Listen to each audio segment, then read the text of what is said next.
Sa'id bin Zaid bin Amr bin Naufal al-Adawi, sahabat yang tidak pernah menyembah berhala.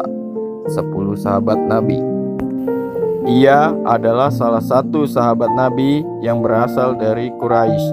Beliau bernama lengkap Sa'id bin Zaid bin Umar bin Nufail al-Adawi al-Quraisy.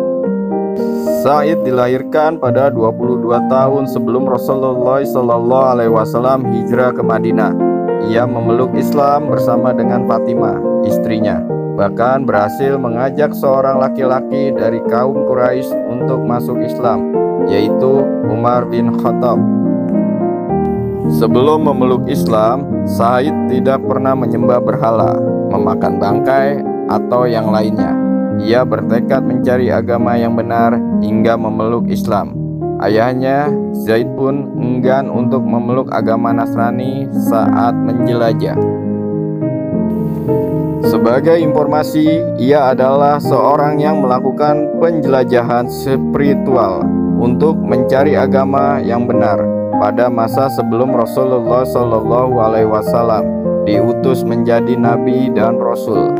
Bahkan ayahnya Sa'id pernah berkata pada seorang sahabat bahwa ia menitip salam pada Rasul jika ia belum sempat bertemu dengan Rasulullah. Sebagaimana yang diriwayatkan oleh Imam Ahmad bahwa Sa'id bin Zaid berkata kepada Rasulullah, "Sesungguhnya ayahku Zaid seperti yang engkau lihat dan engkau dengar tentangnya. Seandainya ia bertemu denganmu, tentunya ia akan beriman. Apakah aku boleh memohon ampun baginya?" Rasulullah pun menjawab, "Ya, mohonkan ampunan baginya. Sesungguhnya dia dibangkitkan sebagai satu umat." Tidak banyak yang mengisahkan tentang Sa'id bin Zaid. Namun yang perlu diketahui tentang sahabat Nabi satu ini, dia selalu setia dengan Rasulullah dan dikenal dengan doanya yang mustajab, selalu didengar dan dikabulkan oleh Allah Subhanahu wa Ta'ala. Sa'id bin Zaid adalah salah satu sahabat Nabi yang dijamin masuk surga. Doa-doa sahabat Nabi itu dikabulkan oleh Allah atas permintaan Rasulullah. Sa'id merupakan salah satu sahabat Rasul yang tidak pernah absen dalam menemani Rasul untuk berperang melawan musuh, kecuali perang Badar, sebab saat itu ia diutus oleh Rasulullah dalam misi pengintaian bersama Talah di Sam. Sa'id tinggal di Damasik, daerah terbesar antara beberapa daerah di dalam wilayah Bilad al-Syam atau Syria, setelah menyelesaikan perang Yarmuk. Ada seorang wanita bernama Urwi bin Uwais pada masa awal dinasti Bani Umayyah. Saat itu terjadi banjir besar yang menghilangkan tanda batas kepemilikan tanah. Wanita ini menjolimi Sa'id dengan mencuri bagian tanahnya, bahkan menuduhnya bahwa ia telah mengambil tanah milik wanita tersebut. Tuduhan tersebut disebarkannya pada masyarakat luas, hingga terdengar sampai telinga gubernur Madinah, Marwan bin al-Hakam.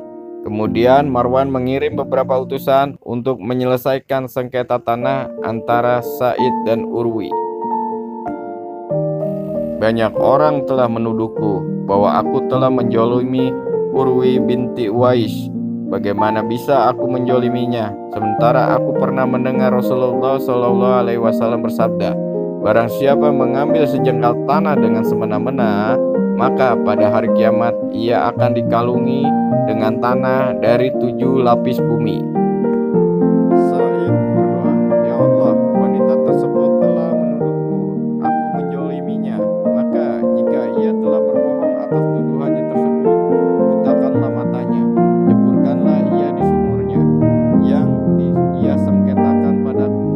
Tampakkanlah kebenaran sebagai cahaya bagi kaum muslimin bahwa aku tidak menjoliminya." Tidak berselang lama, ternyata doa Sa'id bin Zaid terkabul. Kedua mata Urwi bin Uwais buta, dan sumur menjadi tempat peristirahatan terakhirnya. Sa'id pun bercerita, ia melihat wanita tersebut meraba-raba tembok karena buta, dan berkata, "Aku terkena doa keburukan yang diucapkan oleh Sa'id." Seorang ulama besar, Imam Nawawi, mengomentari kisah ini seperti yang dikutip oleh tulisan Sa'id Utwah. Ia menyebut Sa'id bin Zaid memang memiliki maqobah, keutamaan berupa diterimanya doanya. Kemudian ia menambahkan bahwa mendoakan keburukan itu dibolehkan jika ditujukan pada yang berbuat zalim dan menghina pemilik kemuliaan. Kisah singkat Sa'id bin Zaid membuktikan besarnya kekuatan jalur langit atau berdoa. Terima kasih, berkah dan sukses selalu.